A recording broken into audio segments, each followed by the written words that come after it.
तृणमूल कांग्रेस में day one से है। पार्टी जब जब हमको जो जो रेस्पॉन्सिबिलिटी दिए है, हम कोशिश किया है उसको पूरा करने के लिए। जब मेरे को नेशनल स्पोक्स पर्सन का रेस्पॉन्सिबिलिटी दिया गया था, ऐसे बहुत सारे सिचुएशन आया था, जब बहुत ऑड सिचुएशन में जब मेरा मन कहता था, पब्लिक कहता था कि इसको सपोर्ट नहीं करना चाहिए, फिर भी हम उसका स्पोक्स पर्सन था बोल के पार्टी को डिफेंड करना मेरा मोरल ड्यूटी बना था। कोई चांस नहीं है कि हम इस इशू को दोबारा पार्टी का स्पोक्स पर्सन बन के डिफेंड करें।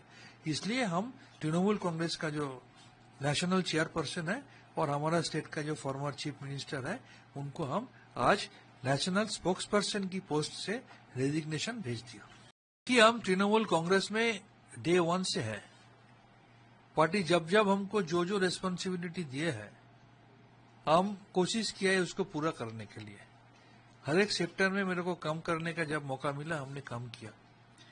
जब मेरे को नेशनल स्पोक्स पर्सन का रेस्पॉन्सिबिलिटी दिया गया था, ऐसे बहुत सारे सिचुएशन आया था, जब बहुत ऑड सिचुएशन में जब मेरा मन कहता था, पब्लिक कहता था कि इसको सपोर्ट नहीं करना चाहिए, फिर भी हम उसका स्पोक्स पर्सन था बोल के पार्टी को डिफेंड करना मेरा मोरल ड्यूटी बना था।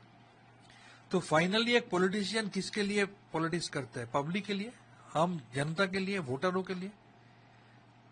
4 मई जब चुनाव का मतदान का रिजल्ट निकला, उससे ये क्लियर सबूत हो गया कि पब्लिक हम लोगों को एक्सेप्ट नहीं किया था।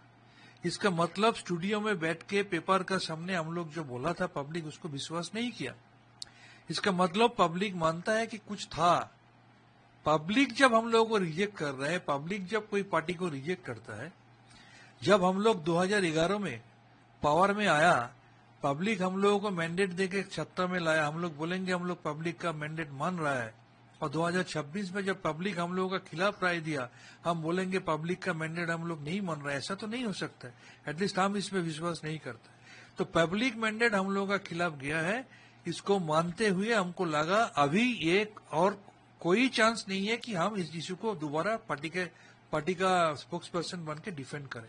इसलिए हम तृणमूल कांग्रेस का जो नेशनल चेयरपर्सन है और हमारा स्टेट का जो फॉर्मर चीफ मिनिस्टर है, उनको हम आज नेशनल स्पोक्स पर्सन की पोस्ट से रेजिग्नेशन भेज दिया। आपको पहले भी पार्टी की तरफ से इसी पोस्ट से काफी बार सस्पेंड भी किया गया है, तब क्या रीजन रहते थे? पार्टी का तरफ से काफी बार नहीं, एक ही बार सस्पेंड किया गया था, क्योंकि आरजीकर के बारे में हम व्हिसल ब्लोअर था।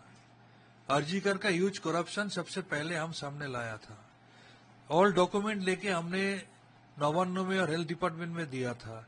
कोई उसमें कार्रवाई नहीं हुआ था, मेरे को वहां से निकाल दिया गया था। जब 9 अगस्त में अभया के इंसिडेंट हुआ, हमारा बीबी ने कुछ सच बोला था बोल के हमको सस्पेंड कर दिया गया था।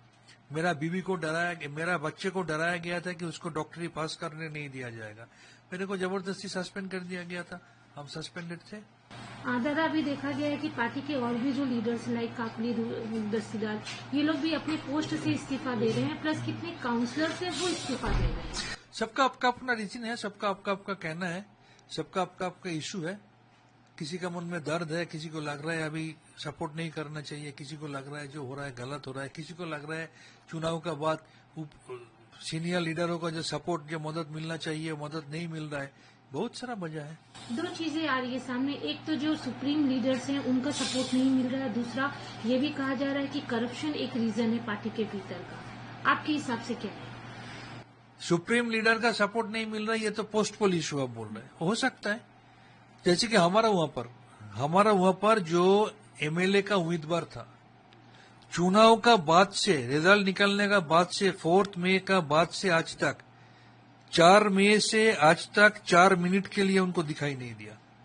हम लोग वहां पर है, हम लोग कोशिश कर रहे हैं हमारा जो पार्टी का वर्क करता है सबको सेव करने के लिए। लेकिन जो उम्मीदवार था, जो उसका पहले वहां पर एमएलए रह चुका, डिप्टी मेयर रह चुका, 4 मई का बाद 4 मिनट के लिए भी उनको दिखाई नहीं दिया। ऐसे बहुत सारा जगह में हो रहा होगा। हम अपना जगह संभल पा रहे हैं, कोई और संभल नहीं पा रहा है, उसको तो दुख होगा, उसको तो दर्द होगा, उसको तो गुस्सा होगा। और करप्शन को लेकर क्या बोलेंगे? ये तो पब्लिक मैंडेट देके समझा दिया कि कुछ तो था। नहीं तो पब्लिक मैंडेट इतना ह्यूजली हम लोगों का खिलाफ क्यों जाएगा? आपको लगता है कि आने वाले समय में पार्टी इसी तरह का प्रोटेस्ट जो अंदर ही चल रहा है या कॉन्फ्लिक्ट बोल दीजिए वो और फेस करेगी? ये हम नहीं बोल सकते, ये तो समय से मालूम हो पाएगा। किसी का अपना मन में दुख है, दर्द है, अभिमान है, गुस्सा है, अगर वो बोलना चाहे तो बोलेंगे। ये तो हम अभी से कैसे प्रेडिक्ट कर सकते हैं कि आने वाला दिन में क्या होगा। आपके रेजिग्नेशन को लेकर सौगत रॉय ने बोला है कि वो पार्टी की तरफ से कभी कोई रिप्रेजेंटेटिव तो रहे नहीं है, और रहे बात स्पोक पर्सन की तो वो थे कभी, तो मतलब नहीं बनता। हमको लगता है सौगत दा का बहुत उम्र हो गया ना, 2 दिन 4 दिन गैप में अस्पताल में एडमिशन होता है। सौगत दा को मालूम ही नहीं है। पिछले 4-5 दिन पहले भी मेरे पास फोन आता था कि इस चैनल में जाओ, उस चैनल में जाओ। सौगत दा ऑफिशियल स्पोक्स पर्सन कभी नहीं रहा, लेकिन हम ऑफिशियल स्पोक्स पर्सन रहा है। हमको लगता है सौगत दा उम्र हो गया, इसीलिए पार्टी के अंदर में आवाज उठा था कि इस चुनाव में सौगत राय को टिकट नहीं मिलना चाहिए। यही वजह है, क्योंकि वो उसका याददाश्त हो गया, वो याद